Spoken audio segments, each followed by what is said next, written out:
ओम नमो भगवते वासुदेवाय। ओम नमो भगवते वासुदेवाय। ओम नमो भगवते वासुदेवाय। श्रीमद्भागवतम स्कंद 1 अध्याय 5 श्लोक संख्या 18। तस्यैव हेतो प्रयतेत कोविदो न लभ्यते यद्भ्रमतां पर्यदः तल्लभ्यते दुःखवदन्यतः सुखं कालेन सर्वत्र गंभीरं सा। Person who are actually intelligent and philosophically inclined should endeavor only for that purposeful end which is not obtainable even by wandering from the topmost planet down to the lowest planet. As far as happiness is derived from sense enjoyment is concerned, it can be obtained automatically in a course of time, just as in course of time we obtain miseries even though we don't desire them.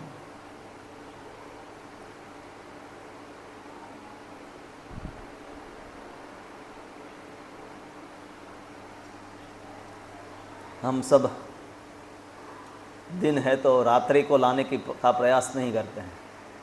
करते हैं? रात्रि आ जाती है। उसी प्रकार से अभी वर्षा का ऋतु है तो ठंडी की ऋतु आने के लिए हम कोई प्रयास करते हैं? नहीं, वो आ जाता है। फिर गर्मी की ऋतु आ जाती है। तो यहाँ पर संसार में एक चक्र बना हुआ है। वो ठंडी, दिन के बाद रात्रि, वर्षा के बाद ठंडी, उसके बाद गर्मी, और उसी प्रकार से हमारे जीवन में सुख और दुख ये भी समय समय पर आते रहते हैं। तो हम सब है पूरा समय संसार में, फिर भी धन, प्रतिष्ठा, सुख, करियर, परिवार का सुख, अगर हम 24 घंटे देखें तो प्रायः व्यक्ति की चेतना ऑलमोस्ट, जो भक्ति में नहीं आया तो हो सकता मिनट 2 मिनट के लिए शायद ईश्वर को याद भी करता होगा। उससे अधिक ज़्यादा कोई याद नहीं करता।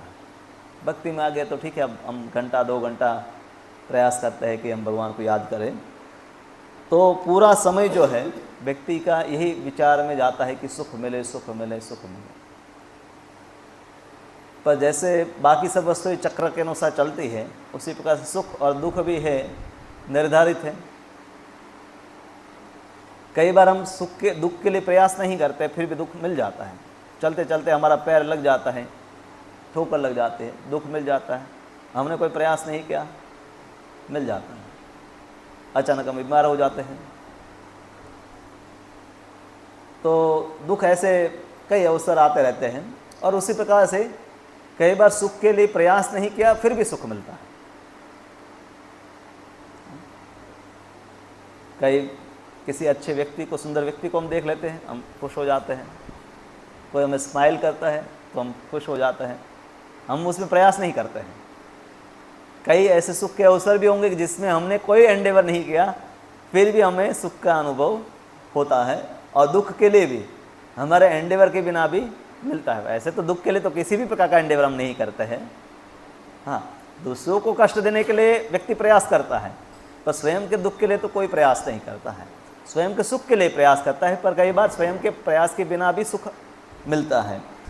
तो यहाँ पर है मुख्य वस्तु यही बता रहे हैं कि व्यक्ति को जो वस्तुएं निर्धारित की गई है तो उसके लिए प्रयास नहीं करना चाहिए। उसको ऐसी वस्तु के लिए प्रयास करना चाहिए कि जो संसार में प्राप्त नहीं होती। संसार में प्राप्त क्या होता है वो हम जब जानते हैं, क्योंकि हम संसार में रहते हैं। अब संसार में क्या प्राप्त नहीं हो, संसार में क्या प्राप्त नहीं होता, वो संसार में तो प्राप्त ही नहीं होता है। उसको जानेंगे कैसे? क्योंकि हमारा अनुभव संसार का ही है और संसार में दो ही वस्तु प्राप्त होते हैं, सुख या तो दुख। भौतिक इंद्रियों का सुख प्राप्त होता है या तो कुछ दुख प्राप्त होता है। और यहाँ पर बताया गया कि भ्रमताम उपर्यदः, कि हम सब भ्रमण करते हैं, सभी जीव है भ्रमण कर रहे हैं। आत्मा भ्रमण कर रहा है। आत्मा को भगवद गीता में सर्वगतः, आत्मा सब जगह जा सकता है, ब्रह्मलोक तक भी ऊपर जा सकता है और नीचे पाताल लोक तक जा सकता है। और उस सब में हमारा आवागमन, जाना और आना चलता रहता है। और वहाँ सबको हम सबको प्राप्त होता है दुख और सुख, और वो भी बिना प्रयास के। अधिक उसके लिए प्रयास नहीं करते तो भी ऐसे सुख और दुख प्राप्त होते रहते हैं। तो इसीलिए जो कोविद है, यहाँ शब्द जो प्रयोग है कोविद, one who is philosophically inclined. अनुवाद में प्रभुपाद लिखते हैं one person who is actually intelligent and philosophically inclined, जो बुद्धिमान है और तत्व का विचार करता है। अधिकतर संसार में इंटेलिजेंट नहीं है। लोगों को लगता है कि हम अभी ज़्यादा इंटेलिजेंट हैं। पहले आदि मानव थे, वो ज़्यादा इंटेलिजेंट नहीं थे, उनको पता नहीं था, इसलिए उन्होंने टेक्नोलॉजी नहीं डेवलप किया। हमें ज़्यादा ज्ञान है, इसलिए हमने आज इतने सारे इंडस्ट्री देखिए कितना बनाया है। पर इतने सारे उद्योग बनाने के बाद भी हमें शुद्ध हवा, पानी और भोजन प्राप्त नहीं होता। तो प्रभुपाद जी कहते हैं इसको क्या इंटेलिजेंट कहते हैं कि आप इतना मेहनत कर रहे हैं और फिर भी आप अपने जीवन के, और ये भी जीवन का एक सुख है, अगर शुद्ध पानी, भोजन, हवा आपको मिले, ये भी जीवन का सुख है, तो वो भी आप प्राप्त नहीं कर सकते। तो ऐसे एंडेवर को क्या कहेंगे? मूर्खता ही कहा जा सकता है। हाँ? और ये जो औद्योगिक क्रांति है, इंडस्ट्रियल रिवॉल्यूशन, वो पिछले 400 साल से है। चैतन्य महाप्रभु का समय में हम कुछ नहीं देखते हैं कि वहाँ पर बहुत सारी फैक्ट्री आती, कुछ भक्त सुबह जाते थे, नाइट ड्यूटी में जाते थे। हाँ, नाइट ड्यूटी सबकी ये थी कि कीर्तन करने जाते थे कई भक्त शिवा सांगन में। तो हम देखते हैं कि 400 साल पहले ना ही तो अमेरिका या ऑस्ट्रेलिया था, देश था, वहाँ लोग भी थे, पर उन सबको लोग क्या कहते हैं? आदि मानव। लोग खेती करते थे, जो खेती नहीं करते थे जंगल में रहते थे या शिकार करते थे, और स्वाभाविक रूप से जो प्राप्त हो जाता था भोजन, या कई बार कुछ उद्योग होंगे जैसे मूंगफली है उसमें तेल निकालना है, पर वो उद्योग में भी यंत्र क्या है? एक बैल है, कोलू का बैल, तो उससे तेल निकलता है। तो ऐसे उद्योग थे। पर इलेक्ट्रिसिटी, विद्युत और ऑयल, पेट्रोल, डीजल, केरोसिन इत्यादि जो है, उस आधारित उद्योग नहीं थे। पर संसार में चाहे पहले का समय ले या अभी का समय है, प्रायः उस समय भी लोगों का प्रयास तो यही था कि हमें भौतिक सुख मिले। पर आज के समय में तो भौतिक सुख रहा नहीं है, बल्कि अधिकतर जो भौतिक सुख के लिए प्रयास है वो कई प्रकार के रोग या कष्टों को प्रदान करता है। तो यहाँ पर कोविद है, उस व्यक्ति को कहा जाता है जो तत्व का विचार करता है। मैं कौन हूँ, ईश्वर क्या है, अलग अलग तत्व है ना, जीव, ईश्वर, प्रकृति, काल और कर्म। भगवद गीता में 5 तत्वों की बात की गई है। तो जो तत्व का विचार करते हैं वो तत्वज्ञानी कहा जा सकता है, और जिसने जान लिया है वो तत्वदर्शी। जिसने जान लिया कि ईश्वर क्या है, जीव क्या है, प्रकृति क्या है, कर्म क्या है, काल क्या है, जो जान चुका है उसको कहते हैं तत्वदर्शी। और प्रयास कर रहा है उसको हम तत्वज्ञानी कह सकते हैं, अभी अनुशीलन में लगा हुआ है। तो वो व्यक्ति विचार करेगा कि सब जगह तो मैं घूम लिया, पर यहाँ पर तो वही वस्तुएं प्राप्त होती है जो एक जगह प्राप्त होती है और सब जगह वही प्राप्त होता है। बचपन में हम स्कूल में एक अंग्रेजी में एक पाठ पढ़ा करते थे, एक लड़का छोटा होता है, वो हमेशा विचार करता है कि मेरे पास पैसे आएंगे तो मैं दूसरे देश में, दूसरे सिटी में जाऊंगा। फिर आगे जाकर उसके पास कुछ पैसे आ गए तो दूसरे दूर के कोई सिटी में जाता है, तो देखा कि वहाँ पर भी वही पानी लोग पीते हैं जहाँ जो अपने गांव में पी रहा था, वही भोजन है, मतलब कोई ज़्यादा फर्क नहीं है कपड़े पहनना। या मतलब आप भारत में हैं, आप कई बार उत्सुक होते हैं कि भाई अमेरिका या कोई दूसरे विदेश में क्या होता होगा, पर जैसे हम लोग खाते हैं उसी प्रकार से वो खाते हैं, हम सोते हैं उसी प्रकार से वो सोते हैं। आहार निद्रा भय मैथुन की क्रियाएं सब जगह एक रूप से ही चलती है। तरीके हो सकता है थोड़ा भिन्न भिन्न हो। हाँ? तो बुद्धिमान व्यक्ति ये विचार करता है कि ब्रह्मांड में मैं कहीं भी जाऊंगा, पाताल लोक से ब्रह्मलोक तक यही वस्तुएं जब चलने वाली है, तो क्या वस्तु है कि जो इस ब्रह्मांड में प्राप्त नहीं होती है, उसको प्राप्त करने के लिए प्रयास व्यक्ति को करना चाहिए। हिरण्यकशिपु ने संसार में प्राप्त होने वाली हर वस्तु को प्राप्त कर लिया था। सबसे बड़ा क्या है कि आधिपत्य। भारत देश के प्रधानमंत्री नहीं, भूलोक के नहीं, तीनों लोक पर जिसका सत्ता हो, तीनों लोक हम कहते तो स्वर्गलोक या भूलोक और निम्न लोक। हाँ? क्योंकि ऊपर के जो लोक हैं, जैसे सत्यलोक है, महरलोक है, तपलोक है, जनलोक है, वहाँ तक है हिरण्यकशिपु भी नहीं पहुँच सकता। उसका स्वर्ग पर आधिपत्य था, ब्रह्मा जी के लोक पर आधिपत्य नहीं था। पर हम जब तीन लोग कहते हैं तो समझना चाहिए कि भू भुव स्व, इसको भी तीन लोग कहते हैं, या ऊपर के लोग, यानी कि भूलोक के ऊपर के लोग, और मध्य में मतलब भूलोक, और निम्न लोक। हाँ, निम्न लोकों के ऊपर उसका आधिपत्य था, पर सत्यलोक पर उसका आधिपत्य नहीं था। ब्रह्मा जी ने तो वरदान दिया था, तो ब्रह्मा जी के ऊपर ही तो अधिकार थोड़ा जताएगा वो। तो हिरण्यकशिपु के पास सब कुछ था, फिर भी उसको भय था, अभी भी उसको फ्रस्ट्रेशन था, हाँ, हताशा थी, अभी भी उसको डर सताता था, क्योंकि उसने वो वस्तु प्राप्त नहीं की थी जो इस संसार में प्राप्त नहीं होती है। वो है गोलोकेर प्रेम धन, भगवान के धाम का जो सुख है, भगवान का प्रेम जो है, वो तीनों लोकों में प्राप्त नहीं होता है।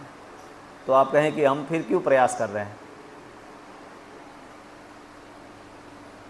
उसी को लेकर स्वयं भगवान आते हैं। जैसे हम पवित्र नदियों में स्नान करने जाते हैं, गंगा में खास करके, तो गंगा का जल है, इस संसार का नहीं है। इस संसार का जल उसमें मिलता है, पर मूल रूप से वो आध्यात्मिक जगत से जल आता है। तो उसी प्रकार से भगवत प्रेम जो है वो भी आध्यात्मिक जगत से संसार में चैतन्य महाप्रभु लेकर आए, और फिर गुरुओं में उसको प्रदान करते हैं। जो तीनों लोकों में प्राप्त नहीं है, उसको प्रदान करने के लिए आते हैं। तो इसलिए व्यक्ति को समय उन वस्तुओं में बिगाड़ना नहीं चाहिए जो बिना प्रयास के प्राप्त होती है। जैसे हम रात्रि को लाने के लिए बैठे रहे,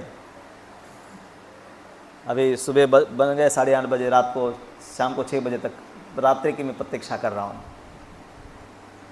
वो आने ही वाले हैं, आप अपना काम कीजिए, बिना प्रयास के भी आ जाएगा। तो उसी प्रकार से संसार के सुख जो है वो समय समय पर कुछ सुख और कुछ दुख आ जाता है, उसके लिए विशेष प्रयत्न किए बिना ही वो इतनी मात्रा में आपको प्राप्त हो जाता है जिसके आप अधिकारी हैं। और जो प्रयास करता तो ऐसा नहीं कि उसको अधिक प्राप्त हो जाता है, बल्कि जो प्रयास करता है उसको अधिक दुख प्राप्त होते हैं, सुख नहीं प्राप्त होता है। एक सामान्य व्यक्ति जैसे अपना समय पर रोटी सब्जी दाल राइस भोजन करता है तो उसको सुख भोजन का प्राप्त हो जाता है। पर कोई अधिक प्रयास करता है, पूरा दिन खाने का प्रयास करता है, तो उसका पेट खराब हो जाता है, उसको कई दिन फिर कष्ट होता है। तो इसलिए वैदिक संस्कृति में क्या है, सरल जीवन कि आहार निद्रा मैथुन की सामान्य व्यवस्था का विचार था कि वो प्रकृति से जिस प्रकार से बनाए उस प्रकार से प्राप्त हो जाए, पर एंडेवर जो है वो होना चाहे वो भगवत प्राप्ति के लिए, जो संसार में प्रायः प्राप्त नहीं होती है। तस्यैव हेतु प्रयतेतो कोविदो, प्रयतेतो मतलब प्रयास करना चाहे। सुख और दुख के लिए प्रयास की आवश्यकता नहीं है। अभी हम प्रयास करते हैं, कलयुग में शरीर को चलाने के लिए कुछ प्रयास करना पड़ता है। नौकरी करते हैं तो कुछ प्रयास उस पर लगता है, क्योंकि भोजन प्राप्त करना है। खेडूत भी, किसान भी प्रयास करेगा तो उसको कुछ भोजन मिलता है। तो सामान्य प्रयास करना है, पर अधिक प्रयास करने से ऐसा नहीं कि अधिक सुख उसमें मिलेगा। अंत में आप शरीर का ही निर्वाह करेंगे। ऐसा नहीं कि ज़्यादा पैसे किसी के पास है, आप में से कुछ लोग हैं लखपति है, हाँ, सबके पास अपना मकान है तो कुछ लाख रुपए का तो है, लखपति कह सकते हैं, हाँ। तो करोड़पति तो शायद कोई नहीं है पर ऐसा नहीं कि करोड़पति कोई है तो उसको अधिक सुख है, उसको आहार का अधिक सुख मिल रहा है, निद्रा का अधिक सुख मिल रहा है, मैथुन का अधिक सुख मिल रहा है, हाँ? भय का मतलब अपने बचाव का अधिक सुख मिल रहा है, नहीं, बल्कि कई बार उनको ये सुख भी कम मिलते हैं। धनवान व्यक्ति धनवान बनने के लिए बहुत मेहनत करता है, दिन रात एक कर देता है। जब उसको लगता है कि अब मैं तला हुआ मसाला वाला खा सकता हूँ, तब उसको डॉक्टर कहते हैं अब डायबिटीज़ है, ब्लड प्रेशर है। फिर क्या कहते हैं कि क्या खाते हो, भाई सूप पीता हूँ। तो उसके तो भौतिक सुख भी कम हो जाते हैं, निद्रा भी वो ठीक से नहीं ले पाता है। उसको हमेशा हर व्यक्ति से डर लगता है कि कोई व्यक्ति मुझे धोखा देकर मेरा धन ना ले ले। तो इसलिए भक्त को बुद्धिमान होना चाहिए कि समय को कैसे कहाँ उपयोग करें। तो संसार के सुख सुविधाएं आप प्राप्त कर सकते हैं कुछ, जैसे एक जगह से दूसरी जगह जाना है तो आप 2 व्हीलर या 4 व्हीलर में जा सकते हैं, पर ऐसा नहीं कि आपने कार लिया तो अधिक सुख मिलेगा, बल्कि आप रिक्शा में जाते हैं तो अधिक सुखी होते हैं। क्यों? क्योंकि आप हमें माला कर सकते हैं, किसी से बात फोन पर कर सकते हैं, शांति से आप बैठे, रिक्शा वाला रिक्शा चला रहा है। पर कार जब आप चलाते हैं तो आपको चिंता रहती है, आपको हमेशा बाहर अलर्ट रहना पड़ता है। आप बात नहीं कर सकते, माला नहीं कर सकते, करने जाए तो कहीं एक्सीडेंट हो जाता है और उसको मेंटेनेंस करना, उसका देख रेख रखना है। तो संसार में सामान्य ये धारणा है कि सुविधा मतलब अधिक सुख, पर सुविधा यानी कि ज़्यादा आपका समय उसमें जाएगा, मेंटेनेंस में। तो वैदिक संस्कृति में लोग इतने बुद्धिमान थे कि मेंटेनेंस के नाम पर 0 वस्तु उनकी रहती थी। हर वस्तु इस प्रकार से करते थे कि मेंटेनेंस उसका करना नहीं पड़ता था। वस्तु इसी स्वाभाविक जो प्रकृति से प्राप्त है वही वस्तु करते थे। तो इसीलिए उनको ये नहीं चिंता थी कि घर में रंग लगाना है, मिट्टी के घर हैं, पत्थर के घर हैं, तो उसमें रंग लगाने का, और रंग बनाने के लिए भी फैक्ट्री लगानी पड़ेगी। अभी भी जगन्नाथ भगवान को जो रंग लगाए जाते हैं जगन्नाथपुर में, तो उस जो वनस्पति इत्यादि से या कुछ ऐसे पत्थर अलग अलग रंग के आते हैं, धातु, तो उससे उस रंग का प्रयोग किया जाता है। नहीं लोगों ने प्लास्टिक बनाया था कि पॉल्यूशन की किसी को चिंता है। आज ग्लोबल एनर्जी क्राइसिस हो रही है, ग्लोबल वार्मिंग इत्यादि, कोई प्रश्न ही नहीं था। मतलब जीवन इतना निश्चिंत व्यक्ति का है कि व्यक्ति आध्यात्मिकता के अलावा कुछ और विचार ही नहीं करेगा, क्योंकि मेंटेनेंस के लिए अधिक प्रयास नहीं था। 3 महीने भी खेडूत ने मेहनत कर लिया, 3-4 महीने, तो पूरे साल भर का अनाज, मुझे याद है कि एक हमारे वहाँ तो बारिश में ही खेती होती है, उतना कर लिया तो पूरे साल भर का अनाज भर लिया, कोई चिंता नहीं थी। फिर पूरे साल भजन भक्ति करते रहो, तो ये अवसर था लोगों के पास। आज भौतिक सुख के एंडेवर में इतने लोग चिंतित हैं, और माता पिता खास करके बच्चों के लिए ज़्यादा चिंतित हैं कि इनका क्या होगा। करियर हमको तो जैसे तैसे मिल गया, अब AI आ रहा है, ये हो रहा है, वो हो रहा है, इनका करियर का क्या होगा। तो अधिक से अधिक अब उनको प्रेशराइज कर रहे हैं बचपन से। तुम आज का वो बच्चा क ख ग की बोलने से पहले कोडिंग उनको सिखाना है अब तो वो भी सिखाने का कोई मतलब नहीं रहेगा क्या करेंगे, क्या सिखाएंगे। पर वैदिक संस्कृति में एक बच्चे को अपना जीवन निर्वाह करने का शिक्षा 8-10 साल का होता है तब से प्राप्त हो जाता है कि कैसे ज़मीन में बीज डाल रहे हैं, उससे पौधे, गेहूँ, चावल, सब्जियाँ, फूल इत्यादि उत्पन्न हो जाते हैं। तो मेंटेनेंस जीवन जीने का तरीका बहुत सरल था और भक्तों के लिए विशेष करके उनको इस दिशा में भी विचार करना चाहिए, क्योंकि अन्यथा हम जितने उलझन में फंसे हैं उससे ज़्यादा बच्चों को हम उलझन में डालेंगे, क्योंकि स्पर्धाएं बढ़ रही है, जीवन की अनिश्चितताएं बढ़ रही है, जीवन छोटा हो रहा है। तो इसलिए वैदिक संस्कृति जो है उसकी ओर जब तक लोग लौटेंगे नहीं तब तक उनको इस जीवन में शुद्ध भक्ति के स्तर पर पहुंचना भी कठिन है, क्योंकि हम काफ़ी सारे यंत्र के ऊपर निर्भर हो गए हैं, उस प्रकार के जीवन पद्धति के ऊपर निर्भर हो गए हैं कि काफ़ी सारा हमारा समय है उस पर चला ही जाता है। समय नहीं है तो सिर्फ 2 घंटे के समय से भक्ति भी नहीं हो पाएगी।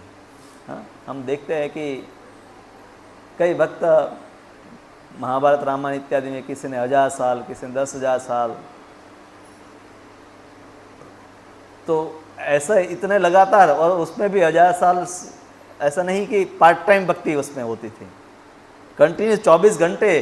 हाँ, जैसे भरत महाराज गए, आदमी किसका आप कुछ पढ़ रहा था, इनका मलय ध्वज 5वें स्कंद में आता है, जो पुरंजनी दूसरे जन्म बनी, तो उनके पति मलय ध्वज तो वन में जाते हैं दोनों पति पत्नी और 1000 साल के लिए तप करते हैं। तो लंबा लंबा समय तब जाकर भगवत प्राप्ति होती थी। तो हम तो इतने आधुनिक जीवन में इतने अनर्थों को से ही ग्रसित हो जाते हैं कि सिर्फ हम माला करते हैं, उससे थोड़ा थोड़ा काउंटर करते हैं। बैटरी डिस्चार्ज होती है, थोड़ा सा चार्ज लगा देते 5 मिनट के लिए। हाँ, फुल चार्ज तो कभी होती ही नहीं फुल चार्ज तो हम कभी होते ही नहीं। हाँ, चल रहा है, थोड़ा सा ऑन है। हाँ, तो इसलिए व्यक्ति को गृहस्थ जीवन में इसलिए फिर प्रयास है कि वानप्रस्थ जीवन के लिए योजना बनाए, कम से कम वानप्रस्थ में पूरा समय भक्ति में लग पाए। क्योंकि गृहस्थ जीवन में तो ऐसे भी पहले के समय या आज के समय में व्यक्ति का काफ़ी सारा गृह कार्य में जीवन बीतता है, परिवार का पालन या धन उपार्जन इत्यादि में। तो इसलिए ब्रह्मचर्य आश्रम एक तो भक्ति ज़्यादा संभव है विद्यार्थी जीवन में, और बाद में वानप्रस्थ में। पर ये भी योजना होगी तो हम कर पाएंगे, अन्यथा तो 50 साल के बाद 60 साल भी वाले भी नौकरी करते हुए दिखाई देते हैं। हाँ, अपनी सोसाइटी में सब सरकार ने निवृत्त कर दिया है, आर्मी से सबको, एयरफोर्स से, वो लोग भी नौकरी में लग गए वापस। योजना नहीं है इसीलिए निवृत्त नहीं हो पाते हैं। तो योजना होनी चाहिए, तब जाकर कम से कम लोग कुछ पैसे बचा कर रखे। जीवन सादा है तो 50 साल के बाद फिर अधिक भक्ति या कोई मंदिर में रहकर पूर्णकालीन सेवा, तो तब जाकर है व्यक्ति कुछ आशा भी कर सकता है कि उस संसार में उनको कुछ भगवत प्रेम की झलक भी मिले। अन्यथा ठीक है, कभी कभी हम साल में एक बार वृंदावन होकर आ जाते हैं, पर वृंदावन का जीवन अपनाने की हमारी प्रेरणा होनी चाहिए। तो वो वस्तु है संसार में प्राप्त नहीं। आज के समय में तो वैसे भी भगवत भक्ति भी प्राप्त होना अधिक दुर्लभ ही है संसार में। तो यही इसमें उपदेश है कि व्यक्ति को दुर्लभ वस्तु के लिए प्रयास करना चाहिए। सामान्य वस्तु तो उसको बिना प्रयास के ही प्राप्त होने वाली है।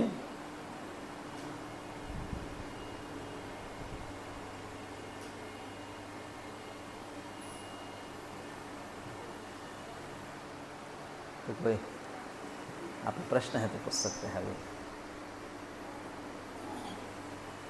इस विषय में, या अन्य कोई भी विषय है। मेरे ख्याल से अभी भोग लगाने की देरी है तो हमारे पास समय है।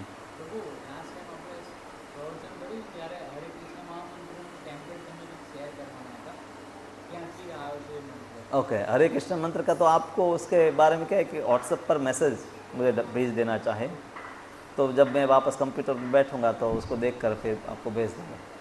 तो महामंत्र कलेशंतर उपनिषद के अलावा भी काफ़ी सारे ग्रंथ हैं जिसमें उसका प्रमाण दिया गया है कि कलयुग के लिए यही तारक मंत्र है।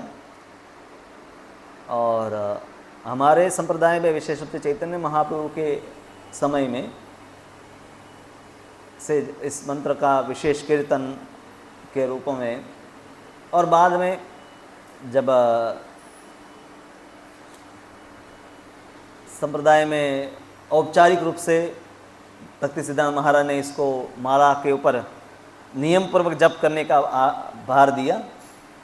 कई भक्त पहले भजन करते थे, वृंदावन इत्यादि में जाकर दिन रात भजन करना इत्यादि है। तो प्रभुपाद जी ने फिर क्योंकि एक सिस्टम भी बनाई कि 16 माला जप करे, एक पूरा कार्यक्रम बना कर दिया क्योंकि वो आसान है। आज के समय में जो लोगों के लिए है कि एक टेम्पलेट है कि हम अगर सुबह भक्ति करो, शाम को भक्ति करो, दिन भर काम करो। पहले ऐसा नहीं था, पहले लोगों का जीवन ऐसा नहीं था। तो जीवन दिन भर वही भक्ति करते रहते थे लोग, क्योंकि लोगों के ऐसे फैक्ट्रियों में जाकर काम करने का आवश्यकता नहीं था। तो वर्तमान समय में जनरली वो टेम्पलेट को हम ज़्यादा फॉलो करते हैं, पर वहाँ तक भी सीमित भक्ति नहीं है कि हम बस सुबह शाम भक्ति कर लिया और दिन में फिर आगे जाकर हमारी योजना होनी चाहिए कि दिन भर में भी हम भक्ति कार्य कर सकें। तो इसलिए फिर वानप्रस्थ का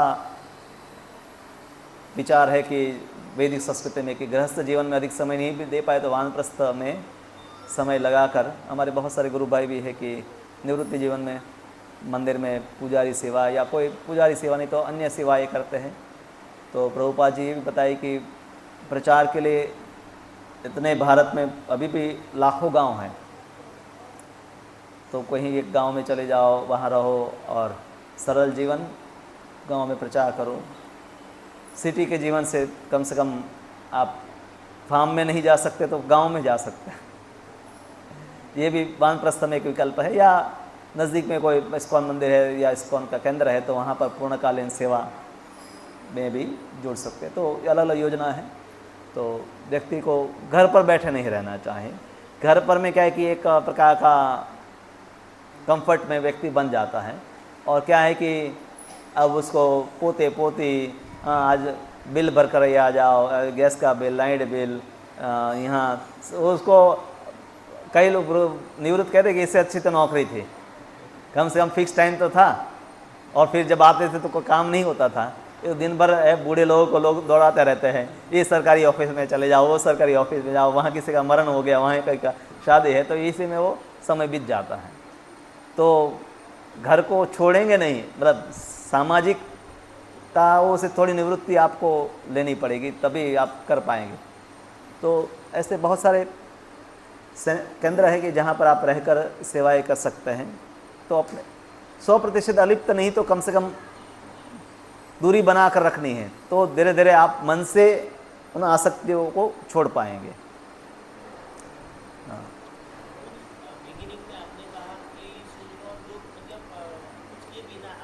हाँ हाँ, ये पॉइंट अच्छा है। मैं बताना था कि भक्ति के लिए तस्यैव हेतु प्रयते तो को विदो, प्रयति तो उसके लिए प्रयास की जरूरत है।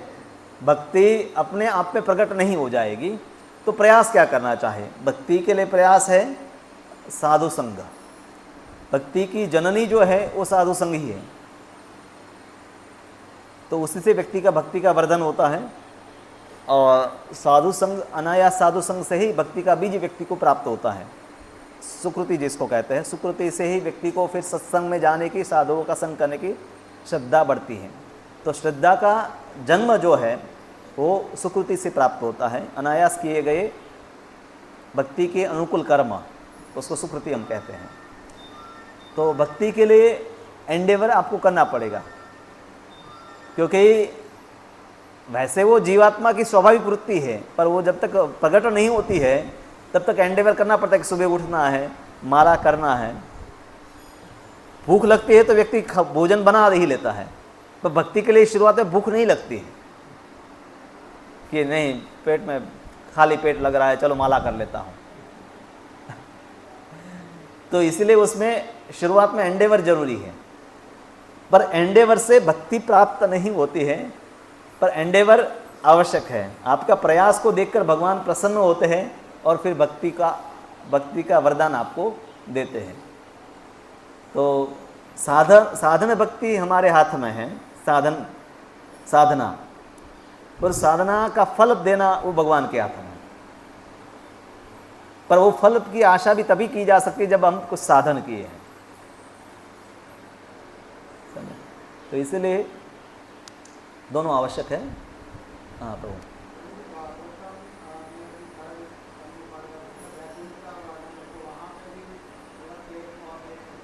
हाँ,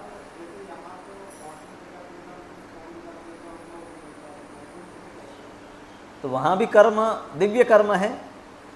हम जो भक्ति के कर्म किए वो भी दिव्य कर्म है। तो भगवान की वहाँ पेड़ पौधे बनने में कोई नुकसान नहीं है।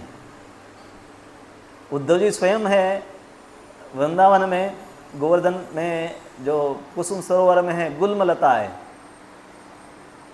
पौधे होते हैं वो तो ऊंचे होते हैं, उसके पर कोई चलता नहीं है, पर लताएं जो होती है कई जमीन पर फैलती जो है।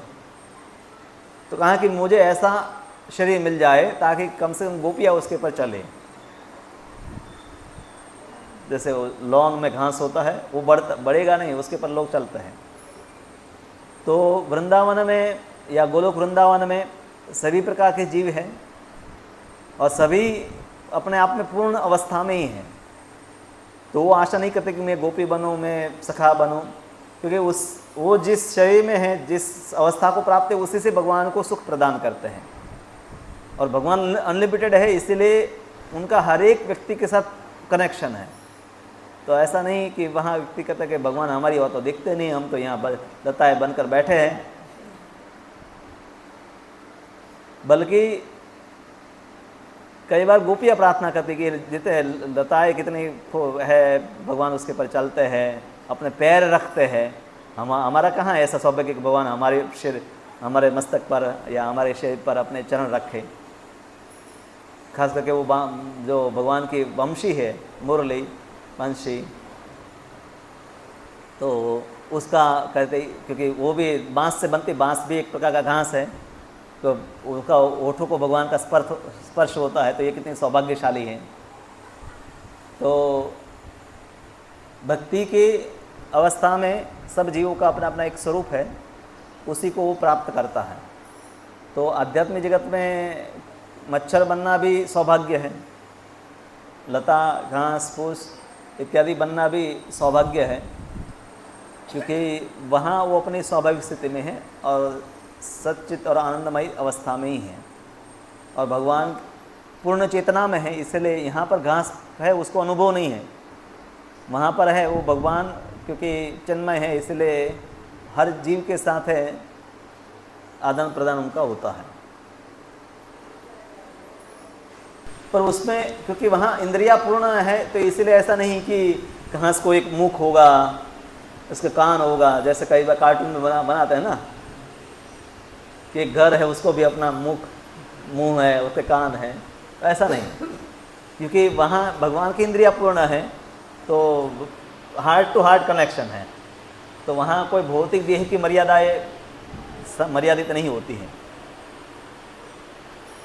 प्रभु जी, एक गृहस्थ को किस तरह से बैलेंस करना चाहिए? मतलब बैलेंस इन द सेंस, कभी कभी हम देखते हैं अगर हम बहुत ज़्यादा परिवार को ध्यान रखते हैं तो भक्ति में ढीले पड़ जाते हैं, और कभी कभी जैसे सेंटर पे बहुत सारी सेवाएं हैं उनको संभालने में लग जाते हैं तो परिवार वाले इधर उधर हो जाते हैं। तो कैसे आइडियली करना चाहिए? कभी कभी अधिक उत्सव इत्यादि में सेवा रहती है, तो उसमें पहले से कई बार क्या है कि सिर्फ हमने बताया नहीं, कम्युनिकेशन, मतलब जो पहले उत्सव आ रहा है, जैसे जगन्नाथ भगवान क्या करते हैं, बाहर जाना है रथ यात्रा में 10 दिन के लिए, तो पहले 15 दिन एक्सक्लूसिव टाइम दिया। तो कोई बड़े उत्सव में एंगेजमेंट है तो उसे 2 दिन परिवार को पहले थोड़ा ज़्यादा समय दो, तो फिर कहेंगे ठीक है अब बहुत हो गया, कहीं थोड़ा बाहर भी जाओ। तो एक तो है कि और दूसरी आवश्यकता है, उसके बारे में पहले से सूचित करना आवश्यक है कि अब जन्माष्टमी उत्सव आएगा, 2 दिन इस पर हम व्यस्त रहेंगे। तो कई बार क्या है कि डे टू डे कई नीड की वस्तुएं होती है, तो उसको पूर्व में ही उसको, जैसे घर में कोई खरीदी है, साफ़ सफाई या अन्य कई वस्तुएं होती है, तो उसको पहले से उन दिनों के लिए व्यवस्था करके रखे, ताकि जैसे उत्सवों में उन दिनों में आपकी आवश्यकता कम पड़े या वो जो भी है हो जाए, तो आवश्यकता कम पड़ेगी। तो और दूसरा, समय आपने पहले से निर्धारित किया है, पहले से इसको बात करके रखा है पत्नी से, बच्चों से, तो वो भी समझेंगे इन वस्तुओं को। और या तो परिवार उत्सव से पहले या उत्सव के बाद उनको अधिक समय 2 दिन 3 दिन के लिए दीजिए। जैसे हमारे भक्त जैसे संकीर्तन आंदोलन में होते हैं, जो पुस्तक वितरण में होते हैं, वो ऐसा करते हैं कि भाई उनको शास्त्र की पढ़ाई का समय नहीं मिलता है, तो हमारे गुरु महाराज उनको सुझाव देते कि साल में कुछ महीने जैसे हैं, जैसे अधिक वर्षा हो रही है तब आप 1-2 महीने एक जगह पर रहो और तब एक्सक्लूसिव अध्ययन ही करो, तो आपका थोड़ा कम से कम वो जो छूट गया वो वहाँ पर सरभर हो जाएगा। तो उस प्रकार से कई बार भक्त क्या अपेक्षा रखते हैं कि एक जैसा ही हर रोज़ और 365 दिन हो, बैलेंस, ऐसा संभव नहीं है। तो कभी यहाँ ज़्यादा समय देना है, कभी वहाँ ज़्यादा देना है, पर वो उससे सरभर हो जाता है। पर अगर हम डेली लाइफ को एक जैसा ही 365 दिन रखना चाहते हैं, वो कठिन है। सब कहीं भक्त की हमें सुबह ही माला जप करनी है, पर जब सेंटर में सेवा है तब ये अपेक्षा नहीं रखनी है कि आप सुबह माला करें। हो सकता है आपका दिन भर थोड़ी थोड़ी माला चलती रहे, तो साल में 10 दिन के लिए ऐसा तैयारी रखनी है, बराबर, बाकी दिन आपके पास है। तो उसमें हमें मानसिकता भी तैयार रहनी चाहिए कि भाई उत्सव है तो सबका अपना शेड्यूल भिन्न होगा और उसके लिए तैयारी होनी चाहिए, और उससे लोगों को विक्षेप नहीं होना चाहिए कि मुझे क्यों सुबह की से दे, सुबह तो मैं माला बैठकर करता हूँ, ये मेरा माला का टाइम है। उत्सवों के लिए व्यक्ति को थोड़ा आगे पीछे होना पड़ेगा, और वही भावना हकीकत में है, तब भगवान अधिक प्रसन्न नहीं होंगे अगर आप सुबह माला करेंगे, पर आपको सेवा करेंगे तो अधिक प्रसन्न होंगे, क्योंकि उस समय वो आवश्यकता है, जहाँ जो आवश्यकता है। जैसे सुबह आपका माला का समय, बच्चा गिर गया, उसको हॉस्पिटल ले जाने से आवश्यकता है कि आपका माला पूरी कर लेंगे फिर ही उसको ले जाएंगे। जहाँ जो नीड है उसको तो देखना है। तो मंदिर में भी पुजारी है या भक्त है या घर में भी है, तो कुछ वस्तुएं अर्जेंट होती हैं और कुछ वस्तुएं अर्जेंट ना बने उसका योजना होना चाहिए। जैसे आपका घर में नमक ख़त्म हो गया, तो सुबह अगर खाना बनाना है तब आपको ज़रूरत पड़ेगी, पहले से व्यवस्था किया होता तो वो सुबह अर्जेंट नहीं बनता।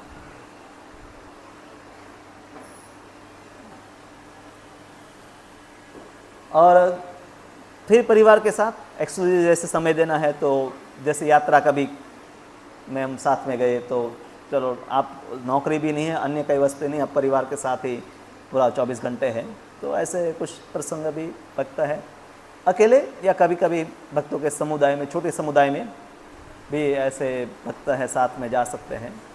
कई बार अकेले में ये है कि अगर व्यक्ति बहुत भक्ति में पक्का नहीं तो माया अकेले घूमने में या मनोरंजन में चला जाएगा, तो इसीलिए हम प्रयास करते हैं कि कम से कम कुछ भक्त साथ में है तो हमारा मन भटकेगा नहीं। बड़े समुदाय में नहीं तो कम से कम कुछ भक्तों का 2 फैमिली साथ में कहीं जा सकते हैं, ऐसा भी हो सकता है। उससे भक्तों के बीच में भी घनिष्ठता बढ़ेगी। नंदग्राम में अभी भी पीछे ही रोक दे रहे हैं क्या? अभी नंदग्राम में हाँ, प्रभु गए थे तो 10 किलोमीटर पहले ही उन लोगों को बस रोकने के लिए 10 किलोमीटर तो नहीं है, वो कुछ काम चल रहा था, मतलब हाँ, वो अभी पूछ लेना, क्योंकि वो ये गुजरात में 2-3 ब्रिज गिर गए, तो वहाँ पर भी जो नाजुक थे उसका मेंटेनेंस में थे, तो वो इश्यू था। शायद वो आपको अपडेट तो वहीं से मिलेगी कि अभी क्या स्थिति है। नंदग्राम में ही पूछेंगे तो बता देंगे। हाँ, उनको पता होगा, क्योंकि वो तो हर बार बाहर आती है तो उनको पता है कि ये रास्ता चल रहा है कि नहीं। और कोई प्रश्न? श्रीमद् भागवतम की, श्री प्रभुपाद की, गौर भक्तवृंद की।